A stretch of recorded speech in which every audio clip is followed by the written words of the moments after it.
चाहूंगा हमारे बंटी जी और किसी का नाम रह गया हो तो मैं क्षमा चाहते हुए आज मैं भी अपने भाई नाहर सिंह जी को बहुत बहुत बधाई देता हूं,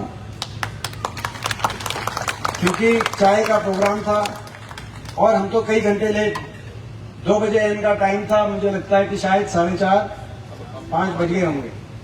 तो आप समझ सकते हो 3 घंटे लेट हम आपके बीच में पहुंचे हैं।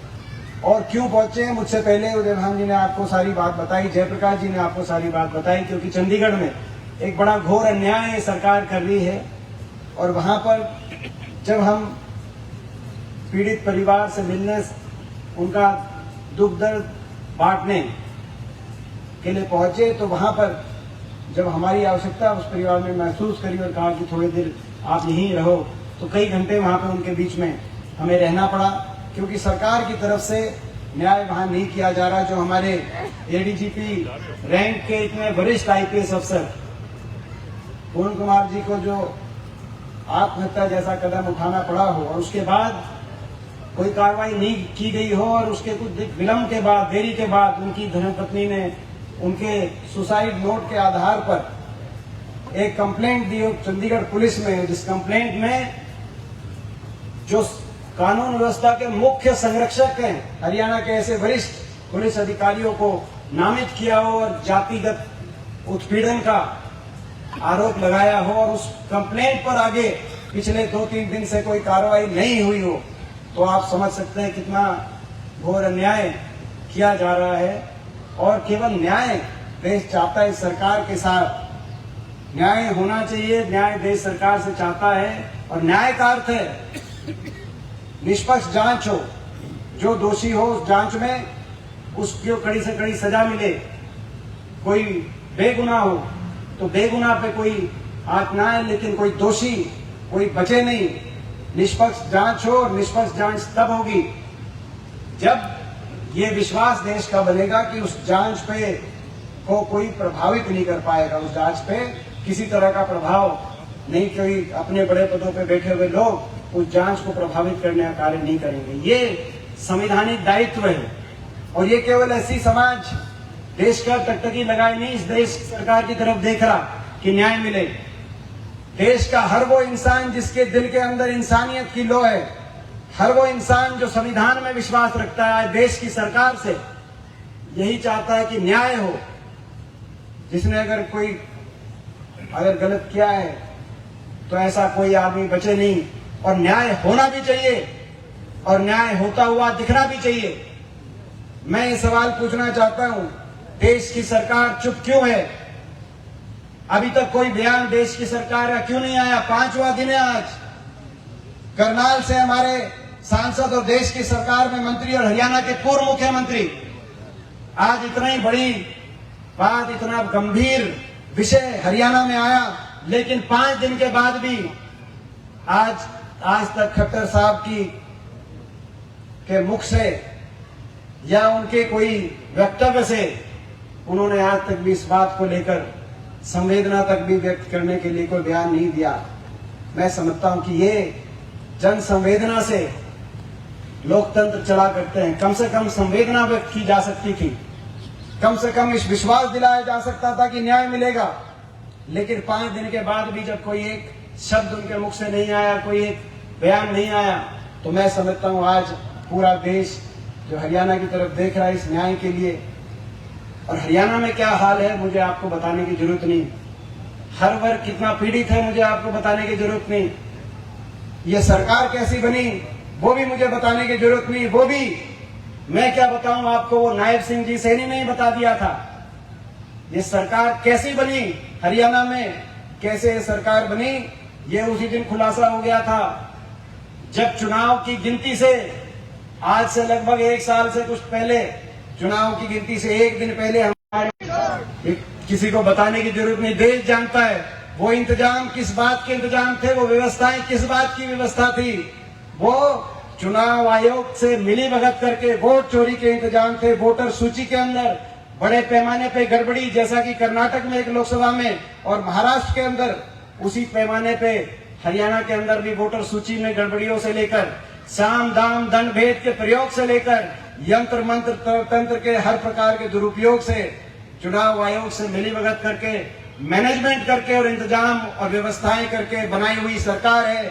जन भावनाओं के आधार पर बनाई हुई सरकार नहीं है। इसीलिए इतनी असंवेदनशीलता इस सरकार में दिखाई दे रही है कि 5-5 दिन के बाद भी एक दया का बयान भी किसी के मुख से हमें सुनाई नहीं दे रहा, क्योंकि ये सरकार जन भावनाओं की नहीं, जन भावना बदलाव की थी।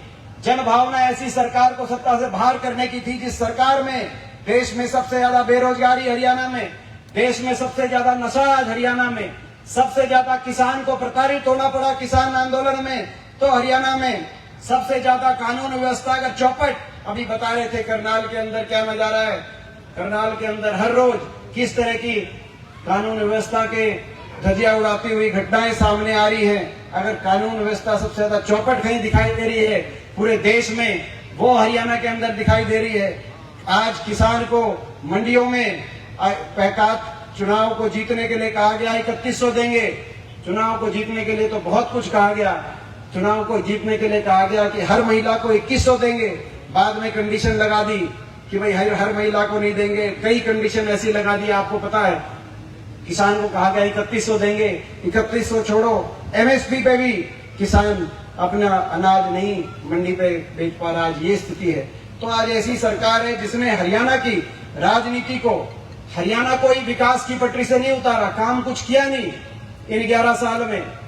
कोई 11 साल में कोई काम नहीं हुआ, मगर हरियाणा के को विकास की पटरी से नहीं उतारा, हरियाणा की राजनीति को विकास की पटरी से उतारकर नकारात्मक राजनीति की पटरी पर चढ़ाने का काम किया। भाई को भाई से उलझाकर अपनी राजनीतिक रोटी सेकने के अलावा इस 11 साल में हरियाणा में कुछ किया नहीं सरकार से। इसीलिए आपको और हमको लड़ना होगा, सच्चाई के लिए लड़ना होगा। सच्चाई ये है कि आपस में भाईचारे के साथ हरियाणा प्रदेश देश में सबसे आगे जाए। ये सच्चाई है, यही इंसानियत है, यही सही रास्ता है। और इसी के लिए आपको हमको लड़ना होगा। बहुत आपने मेहनत करी थी, आपकी तपस्या में कोई कमी नहीं थी। आपने इतनी मेहनत करी, हर कांग्रेस के कार्यकर्ता ने कोई कमी नहीं छोड़ी, लोगों की तरफ से कोई कमी नहीं थी। तपस्या में अगर कहीं कोई कमी, कोई तपस्या में कमी नहीं थी, कोई मेहनत में कमी नहीं थी। लेकिन कई बार ऐसी हालात बनते हैं, मगर कोई बात नहीं। तपस्या बहुत करी थी, आपने भी करी थी, हमने भी बहुत तपस्या करी थी, लेकिन कोई बात नहीं, फिर तपस्या करेंगे, क्योंकि सच्चाई का रास्ते पे है। जब तक बदलाव हरियाणा में नहीं, और तपस्या करेंगे। तो ये मैं समझता हूँ संकल्प लेते हुए, आज बहुत बहुत बधाई देते हुए, नाहर सिंह जी एक बहुत सज्जन व्यक्ति हैं। मैं इनको बहुत लंबे समय से जानता हूँ, बहुत अच्छी तरीके से।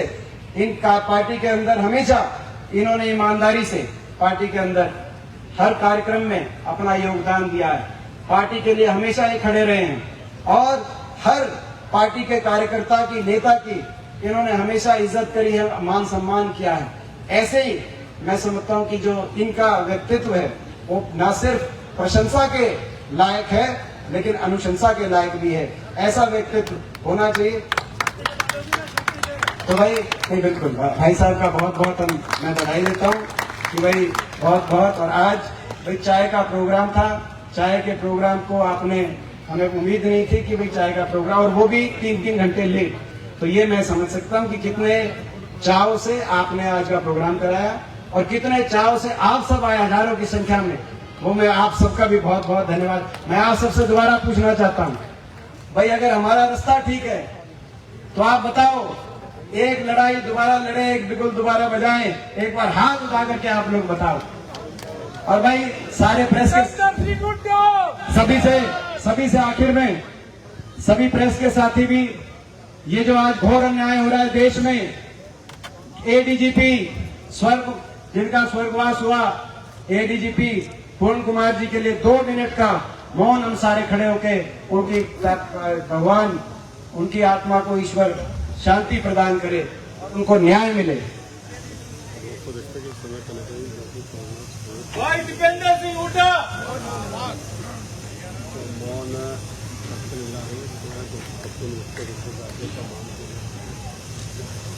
ओम शांति।